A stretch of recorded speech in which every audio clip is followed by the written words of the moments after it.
Om Swastiastu. Perkenalkan, nama saya Nika D. Arniti, NPM 1832122190, dan teman saya Nika D. Ayu Widiani, NPM 220, dan Titis Suarga Luasati, NPM 222. Terima kasih atas waktu yang diberikan kepada kelompok kami.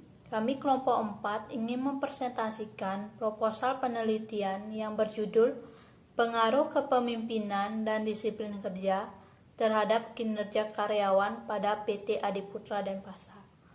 Bab 1 pendahuluan adalah latar belakang. Organisasi merupakan tempat berinteraksi dua orang atau lebih yang di dalamnya terdapat hubungan antara pimpinan dan bawahan. Organisasi merupakan kesatuan sosial yang dikoordinasikan secara sadar dengan sebuah batasan yang reaktif. Dapat diidentifikasikan bekerja secara terus-menerus untuk mencapai tujuan. Perusahaan sebagai salah satu bentuk sebuah organisasi tidak mungkin terlepas dari tenaga kerja manusia. Walaupun aktivitas perusahaan tersebut telah mempunyai modal cukup besar dan teknologi modern, sebab bagaimanapun maju teknologi tanpa ditunjang oleh manusia sebagai sumber dayanya, maka tujuan perusahaan tidak akan tercapai. Sumber daya yang dimaksud adalah sumber daya manusia. Ialah orang-orang yang memberikan tenaga, pikiran, bakat, kreativitas, dan usaha pada perusahaan dengan harapan bahwa suatu saat perusahaan akan mengalami perkembangan yang pesat di dalam lingkup usaha dari perusahaan dan menginginkan kinerja yang baik dalam bidang pekerjaan. Perusahaan PT Adiputra yang berlokasi di Jalan Gunung Catur 2B nomor 6, Denpasar Barat, dalam wawancara awal penelitian menemukan adanya masalah kinerja, khususnya yang berhubungan dengan kualitas. Beberapa bukti sementara yang dapat disajikan di sini adalah kualitas pekerjaan para administrasi di kantor yang hasil pekerjaan mereka belum bisa dimanfaatkan oleh orang yang membutuhkan pekerjaan tersebut di kantor. Mengingat data adalah salah satu contohnya. Contoh yang lain adalah adanya keluhan dari pelanggan atas pelayanan dari tenaga pemasaran. Untuk sementara, peneliti meyakini bahwa masalah kinerja seperti disebutkan berhubungan dengan kepemimpinan. Rumusan masalah. Yang pertama, bagaimana pengaruh kepemimpinan terhadap kinerja karyawan pada PT Adiputra Denpasar. Yang kedua, bagaimana pengaruh disiplin kerja terhadap kinerja karyawan PT Adiputra Denpasar. Yang ketiga, pengaruh kepemimpinan dan disiplin kerja terhadap kinerja karyawan pada PT Adiputra Denpasar. Tujuan dan kegunaan penelitian. Tujuan peneliti yang pertama untuk mengetahui pengaruh kepemimpinan terhadap kinerja karyawan pada PT Adiputra Denpasar. Yang kedua, untuk mengetahui pengaruh disiplin kerja terhadap kinerja karyawan pada PT Adiputra Denpasar. Yang ketiga, mengetahui pengaruh kepemimpinan dan disiplin kerja terhadap kinerja karyawan pada PT Adiputra Denpasar. Kegunaan penelitian. Yang pertama, kegunaan secara teoritis.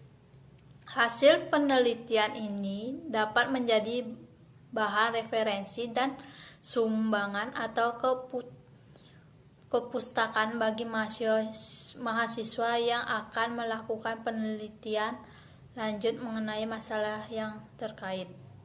Yang kedua ada kegunaan secara praktis. Pertama, untuk memenuhi salah satu syarat dalam mencapai gelar sarjana manajemen pada Fakultas Ekonomi dan Bisnis Universitas Warmadewa. Yang kedua, untuk mengimplementasikan ilmu-ilmu yang telah didapat menanggapi menghadapi suatu masalah serta memberikan sumbangan pemikiran dan pemecahannya. Yang ketiga, digunakan sebagai sumbangan pemikiran terhadap masalah yang dihadapi oleh PT Adiputra mengenai kepemimpinan, disiplin kerja, dan kinerja karyawan. Bab 2. Tujuan masalah. Pengertian kepemimpinan. Kepemimpinan dalam organisasi diarahkan untuk mempengaruhi orang-orang yang disiplin agar mau berbuat seperti yang diharapkan atau diarahkan oleh orang lain yang memimpinnya. Menurut Mulyasa, mengatakan bahwa gaya kepemimpinan adalah cara yang digunakan pemimpin dalam mempengaruhi para pengikutnya. Gaya kepemimpinan merupakan suatu pola perilaku seorang pemimpin yang khas pada saat mengaruhi anak bawah. Indikator-indikator kepemimpinan. Indikator perilaku pemimpin menurut teori Pat-Gould yaitu sebagai berikut. Yang pertama, kepemimpinan pengarah, yaitu pemimpin memberikan kepada bawahan apa yang diharapkan dari mereka, memberitahu jadwal kerja yang harus disesuaikan dengan standar kerja, serta memberikan bimbingan atau arahan secara spesifik tentang cara-cara menyelesaikan tugas tersebut. Yang kedua, kepemimpinan pendukung, yaitu pemimpin bersifat ramah dan menunjukkan kepedulian akan kebutuhan bawahan. Ia juga memperlakukan semua bawahan sama dan menunjukkan tentang keberadaan mereka, status dan kebutuhan pribadi sebagai usaha untuk mengembangkan hubungan interpersonal yang menyenangkan di antara anggota kelompok. Yang ketiga, kepemimpinan partisipatif. Pemimpin partisipatif berkonsultasi dengan bawahan dan menggunakan saran-saran dan ide mereka sebelum mengambil keputusan. Kepemimpinan partisipatif dapat meningkatkan motivasi kerja bawahan. Yang keempat, kepemimpinan berorientasi presentasi, yaitu gaya kepemimpinan di mana pemimpin menentukan tujuan yang menentang dan mengharapkan bawahan untuk memprestasi semaksimal mungkin serta terus-menerus mencapai pengembangan prestasi dalam proses pencapaian tujuan tersebut. Pengertian disiplin kerja. Disiplin adalah suatu sifat atau kemampuan yang dimiliki seseorang untuk taat dan bisa mengendalikan diri agar tetap mematuhi aturan yang telah dibuat atau disepakati. Disiplin merupakan suatu sikap atau perilaku yang tentunya diharapkan oleh banyak orang, khususnya orang berpendidikan. Tentunya disiplin sangat dibutuhkan karena dapat membantu suatu kegiatan agar dapat berjalan dengan lancar sesuai yang diharapkan. Disiplin tidak lepas dari aturan, norma, prosedur, organisasi, kerjasama, hukuman, dan lain sebagainya. Menurut Wardana, disiplin kerja merupakan upaya pengaturan waktu dalam bekerja yang dilakukan secara teratur dengan mengembangkan dan mengikuti aturan kerja yang ada. Baik, presentasi akan dilanjutkan. Baik, saya akan melanjutkan presentasi dari Arniti. Indikator-indikator disiplin kerja. Menurut Hasibuan, indikator disiplin kerja adalah sebagai berikut. Tanggung jawab.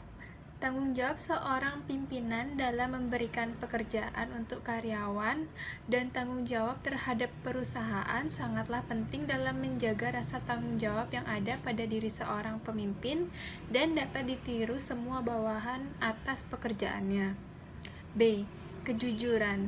Kejujuran yang ada pada diri seorang pemimpin sangatlah mempengaruhi kedisiplinan di dalam pekerjaan para karyawan. Dengan kejujuran semua karyawan dan pemimpin perusahaan akan membuat perusahaan lebih baik. C. Keberhasilan. Keberhasilan adalah hasil pekerjaan yang dikerjakan seorang pemimpin yang memiliki nilai tinggi atas hasil kerjaannya, maka dapat mempengaruhi disiplin kerja para karyawan untuk lebih disiplin dalam bekerja. D. Kesadaran. Kesadaran adalah rasa tanggung jawab atas pekerjaan yang diperoleh dengan kesadaran diri dalam menyelesaikan pekerjaan dengan baik dan tepat waktu. Maka kedisiplinan seorang pemimpin akan ditirukan oleh bawahannya. E. Teladan pemimpin. Teladan pemimpin sangatlah berperan dalam menentukan kedisiplinan karyawan, karena pemimpin dijadikan teladan dan panutan oleh para bawahannya. Pemimpin harus memberi contoh yang baik, diberdisiplinkan baik, jujur, serta sesuai dengan perbuatan. F. Keadilan. Keadilan ikut mendorong terwujudnya kedisiplinan karyawan, karena ego dan sifat manusia yang selalu merasa dirinya penting dan meminta diperlakukan sama dengan manusia lainnya. Keadilan yang dijadikan dasar kebijaksanaan dalam perbaikan balas jasa atau pengakuan atau hukuman akan merangsang terciptanya kedisiplinan karyawan yang baik. Lalu saya akan menjelaskan tentang pengertian kinerja karyawan. Kinerja adalah hasil kerja secara kualitas dan kuantitas yang dicapai oleh seorang karyawan dalam melaksanakan tugasnya sesuai dengan tanggung jawab yang diberikan kepadanya. Mangkunegara 2006-67. Sedangkan menurut Sedermayanti 2011-260 menyatakan bahwa kinerja merupakan hasil kerja seorang karyawan, sebuah proses manajemen secara keseluruhan di mana hasil kerja seorang tersebut harus dapat ditunjukkan buktinya secara konkret dan dapat diukur.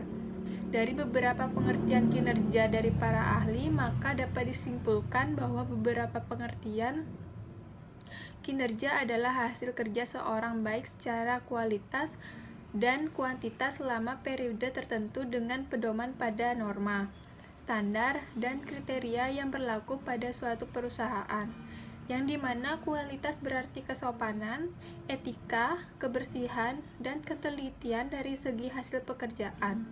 Jadi, hasil kinerja yang dihasilkan memiliki nilai yang mampu dibedakan dengan karyawan lainnya. Sedangkan kuantitas diukur dari jumlah pekerjaan yang dapat diselesaikan. Lalu ada indikator kinerja karyawan. Indikator kinerja karyawan menurut Bangun 2012-233 penilaian kerja karyawan, standar kerja harus dapat diukur dan dipahami secara jelas melalui A. Jumlah pekerjaan. Jumlah pekerjaan yang dihasilkan individu atau kelompok sebagai persyaratan yang menjadi standar pekerjaan. Setiap pekerja memiliki persyaratan yang berbeda sehingga menurut karyawan harus memenuhi persyaratan tersebut baik pengetahuan, keterampilan maupun kemampuan yang sesuai. B. Kualitas pekerjaan. Setiap karyawan dalam pekerjaan tertentu harus memenuhi persyaratan tertentu untuk menghasilkan pekerjaan sesuai kualitas yang dituntut dalam pekerjaan tertentu. Setiap pekerjaan memiliki standar kualitas tertentu yang harus disesuaikan oleh karyawan untuk mengerjakannya sesuai ketentuan. C. Ketepatan waktu. Jenis pekerjaan tertentu harus diselesaikan tepat waktu, karena memiliki ketergantungan atas pekerjaan lainnya. Jadi, apabila pekerjaan pada suatu bagian tertentu tidak dapat selesai tepat waktu, akan terlambat pekerjaan pada bagian lain, sehingga mempengaruhi jumlah dan kualitas hasil pekerjaan. D. Kehadiran. Ada tipe pekerjaan yang menurut kehadiran karyawan dalam mengerjakannya. E. Kemampuan kerjasama. Untuk jenis pekerjaan tertentu mungkin harus diselesaikan oleh 2 orang karyawan atau lebih, sehingga membutuhkan kerjasama antara karyawan yang dibutuhkan. Lalu ada publikasi penelitian sebelumnya. Sebagai dasar pijakan dalam rangka penyusunan penelitian ini, sangat penting untuk mengetahui hasil yang dilakukan oleh peneliti terlebih dahulu.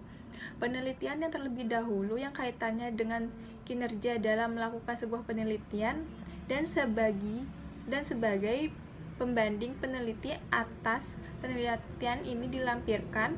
1. Peneliti ini dilakukan oleh Astadi Pangarso dan Putri Intan Susanti 2016. Pengaruh disiplin kerja terhadap kinerja pegawai di Biro Pelayanan Sosial Dasar Sekretariat Daerah Provinsi Jawa Barat. Adanya pengaruh yang positif dari disiplin kerja terhadap hasil kinerja pegawai di Biro Pelayanan Sosial Dasar Sekretariat Daerah Provinsi Jawa Barat menggunakan variabel bebas disiplin kerja menggunakan teknik pengambilan sampel berdasarkan latar belakang pendidikan. Kedua, penelitian ini dilakukan oleh Rahma Fithah 2017. Pengaruh kepemimpinan dan disiplin kerja terhadap kinerja karyawan, studi kasus karyawan PT ESK Tours and Travel Kantor Pusat Menara 165 TB Simatupang. Hasil dari penelitian ini menyimpulkan bahwa secara parsial variabel kepemimpinan tidak signifikan terhadap karyawan. Berdasarkan dengan variabel disiplin kerja yang berpengaruh signifikan terhadap kinerja karyawan PT ESK Tours and Travel Kantor Pusat Menara 165 TB Simatupang, secara simultan kepemimpinan dan disiplin kerja berpengaruh terhadap kinerja karyawan. 3. Penelitian ini dilakukan oleh M. Imansyah 2016 dengan judul Pengaruh Gaya Kepemimpinan Partisipatif dan Disiplin Kerja terhadap Kinerja Karyawan PT Bank BRI Syariah KCP Pontianak Sianta. Berdasarkan hasil analisis data, dapat disimpulkan bahwa ada pengaruh yang signifikan secara simultan dari variabel gaya kepemimpinan partisipatif dan disiplin kerja terhadap kinerja. Hasil analisis uji T menunjukkan gaya kepemimpinan partisipatif berpengaruh signifikan terhadap kinerja. 4. Hasil uji kolerasi memperlihatkan bahwa disiplin kerja mempunyai hubungan yang sedang dengan kinerja pegawai. Artinya bahwa disiplin kerja berpengaruh secara langsung terhadap kinerja pegawai pada bidang sekretariat dan bidang industri di Dinas Perindustrian, Perdagangan, Koperasi, dan Usaha Mikro Kecil dan Menengah di Samarinda. Penelitian ini dilakukan oleh Devi Diang Septiari 2017 dengan judul Pengaruh Disiplin Kerja Terhadap Kinerja Pegawai pada Dinas Perindustrian, Perdagangan, Koperasi, dan Usaha Mikro Kecil dan Menengah Provinsi Kalimantan Timur di Samarinda. Terakhir, peneliti ini dilakukan oleh Bahtiar Arifuddin Hasai 2018 dengan judul Pengaruh Disiplin Kerja Terhadap Kinerja Karyawan pada PT Bank Danamon Tbk Cabang Bintaro. Berdasarkan hasil analisis data, dapat disimpulkan bahwa disiplin kerja berpengaruh positif dan signifikan terhadap kinerja karyawan. Lalu ada kerangka pemikiran. Berdasarkan hasil penelitian terdahulu, maka dapat digambarkan kerangka pemikiran sebagai berikut. Kompensasi X1, kompensasi original X2, lalu ada kinerja karyawan Y1. Keterangannya, variabel independen yaitu variabel yang mempengaruhi variabel yang lain. Variabel independen dalam penelitian ini adalah kepemimpinan X1 dan disiplin kerja X2. Yang kedua, variabel independen yaitu variabel yang dipengaruhi oleh variabel lain. Variabel dependen dalam penelitian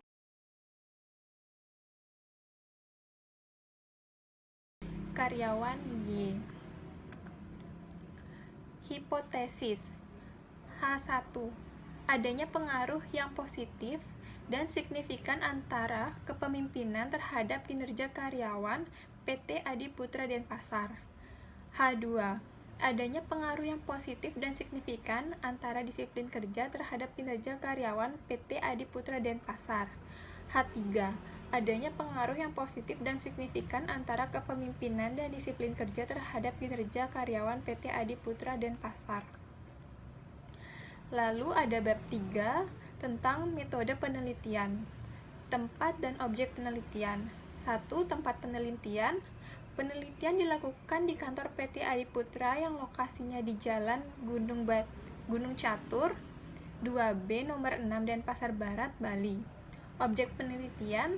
Dalam penyusunan skripsi yang menjadi objek penelitian ini adalah kepemimpinan, disiplin kerja, dan kinerja karyawan. Populasi dan metode penentuan sampel. 1. Jumlah populasi. Populasi dalam penelitian ini adalah secara keseluruhan jumlah karyawan, yaitu 59 orang, tidak termasuk pimpinan. 2. Jumlah sampel. Metode penentuan sampel yang digunakan pada penelitian ini adalah metode non-probability sampling dengan teknik pengambilan sampel secara sampling jenuh adalah teknik penentuan sampel bila semua anggota populasi digunakan sebagai responden Sugiono 2017-83, yaitu sebanyak 60 orang. Sekian presentasi dari saya, akan dilanjutkan oleh teman saya. Baik, saya akan membawakan presentasi dari Tisha, yaitu yang pertama, pengertian variabel bebas adalah variabel yang tidak dipengaruhi oleh variabel-variabel lainnya, namun dapat menggantikan variabel terikat. Sugiono 2017-38. Variabel bebas yang digunakan dalam penelitian ini antara lain kepemimpinan (X1) dan disiplin kerja X2. Yang kedua, pengertian variabel terikat adalah variabel yang nilai-nilai variabelnya dipengaruhi oleh variabel dan lain atau bebas. Sugiono 2017-83. Variabel terikat yang digunakan dalam penelitian ini antara lain kinerja karyawan Y1. Definisi operasional variabel. Dalam penelitian ini menggunakan 3 variabel yang terdiri dari kepemimpinan X1 dan disiplin kerja X2. Sebagai variabel bebas, kinerja karyawan Y1 sebagai variabel terikat. 1. Kepemimpinan atau X1. Kepemimpinan adalah kemampuan mempengaruhi aktivitas orang lain melalui komunikasi baik individual maupun kelompok ke arah pencapaian tujuan dan mengarahkan orang-orang bawahan agar dapat bekerja sesuai dengan tugas dan kewajiban masing-masing secara efektif dan efisien. Yang selanjutnya adalah disiplin kerja. Disiplin kerja merupakan suatu sikap menghormati, menghargai, patuh, dan taat terhadap peraturan-peraturan yang berlaku baik yang tertulis maupun yang tidak tertulis serta sanggup menjalankan dan tidak mengelak untuk menerima sanksi-sanksinya apabila melanggar tugas dan wewenang yang diberikan kepadanya. Sigiani 2006-278. Indikator yang digunakan dalam pengukuran variabel disiplin kerja adalah karyawan, ketaatan karyawan terhadap peraturan-peraturan yang telah ditentukan, menaati prosedur yang kerja telah ditentukan, dan melaksanakan segala tugas dan kewajiban yang sudah ditentukan. Yang ketiga, kinerja karyawan Y1. Kinerja adalah hasil kerja secara kualitas dan kuantitas yang dicapai oleh seorang pegawai dalam melaksanakan tugasnya sesuai dengan tanggung jawab yang diberikan kepadanya. Anwar Prabu 2009-67. Konsep penilaian kinerja yang digunakan di Kominfo mengukur kualitas kerja dari ketepatan waktu penyampaian laporan harian, sedangkan kuantitas kerja diukur dengan melihat pelaksanaan tugas pokok dan tugas tambahan. Jenis data. Jenis data berdasarkan sifatnya.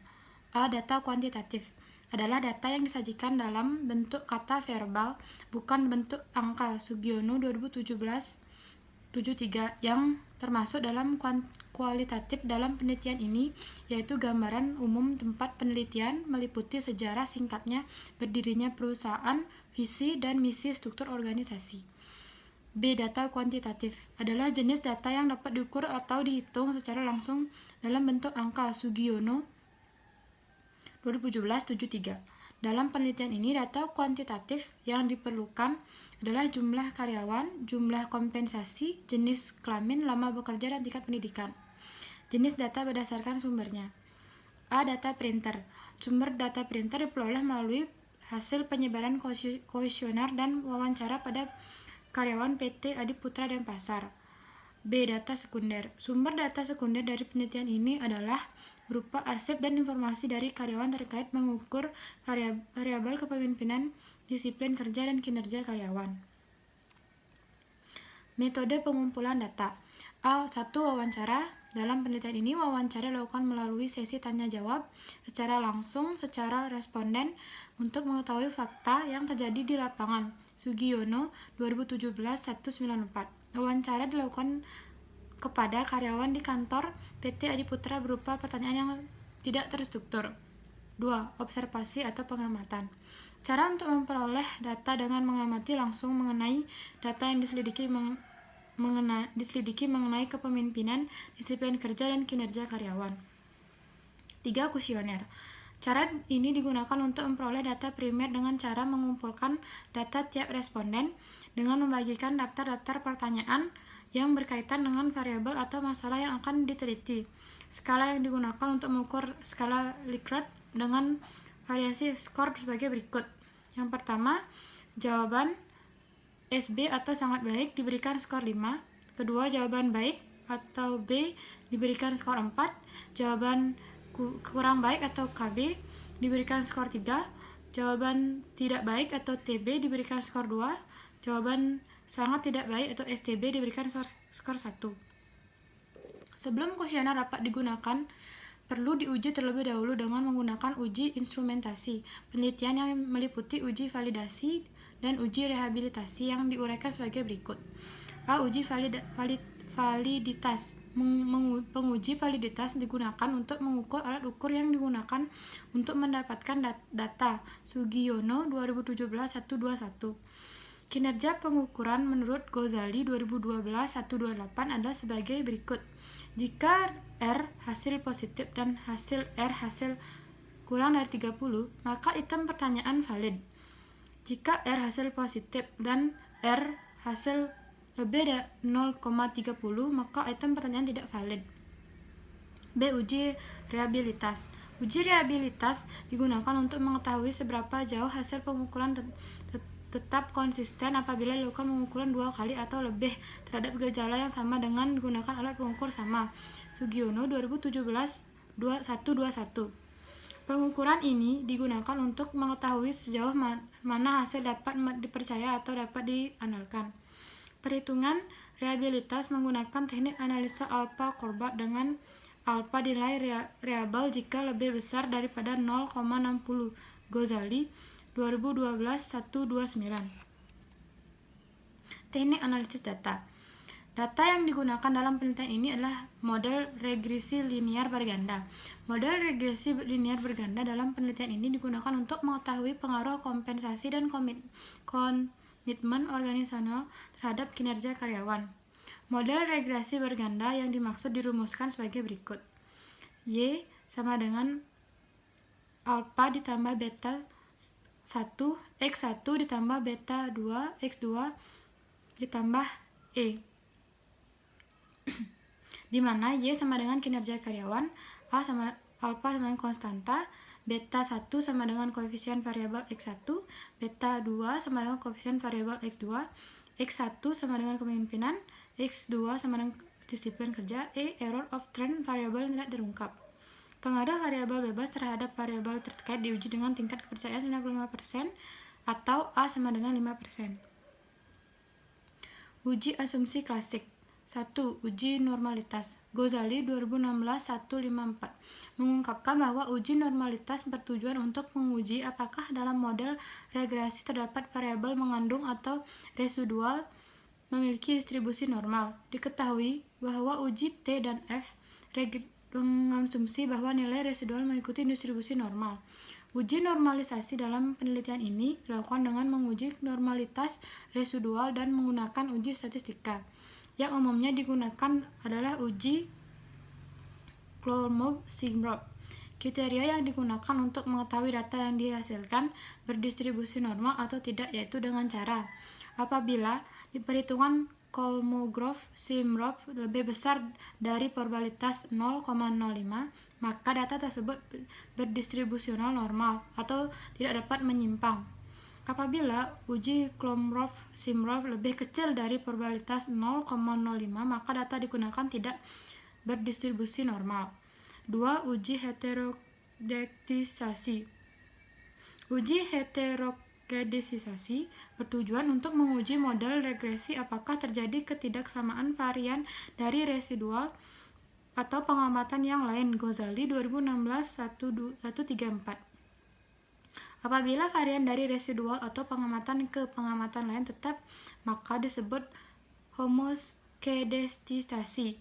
Jika satu model regresi mengandung gejala heterokedastasi, maka akan memberikan hasil yang menyimpang. Yang ketiga, uji multikoliniaritas. Uji multikoliniaritas bertujuan untuk menguji apakah model regresi ditemukan adanya kolerasi antara variabel bebas. Ghazali 2016-103. Hal ini dilihat dari nilai toleransi dan nilai variansi inflator faktor. Jika nilai toleransi lebih dari 10% atau VIV kurang dari 10, maka dikatakan tidak ada multikoliniaritas. Yang keempat, uji V-test. Uji statik V dilakukan untuk mengetahui dan menguji pengaruh variabel bebas kepemimpinan dan disiplin kerja secara bersama-sama, mempunyai pengaruh yang nyata atau signifikan terhadap variabel terkait kinerja karyawan. Jika hasil menunjukkan tingkat sig V probabilitas lebih kecil dari 0,05, maka dapat dikatakan bahwa model regresi layak digunakan untuk memprediksi variabel terkait. Apabila probabilitas lebih dari 0,05, maka variabel bebas memiliki pengaruh terhadap variabel terkait. Subakti 2013. Yang kelima, uji t-test. Uji statistika T dapat digunakan untuk mengetahui dan menguji apakah ada pengaruh nyata atau signifikan secara individual antara variabel bebas terhadap kinerja karyawan. Tingkat signifikan yang digunakan secara 0,05% pengujian dan dihitung lebih besar daripada T tabel, maka H1 ditolak, dan sebaliknya apabila pada pengujian didapatkan hasil bahwa T dihitung lebih kecil daripada T tabel, maka H0 dan H1 ditolak. Subakti 2013. Baik, sekian presentasi kami dari kelompok 4. Apabila ada salah kata, kami mohon maaf.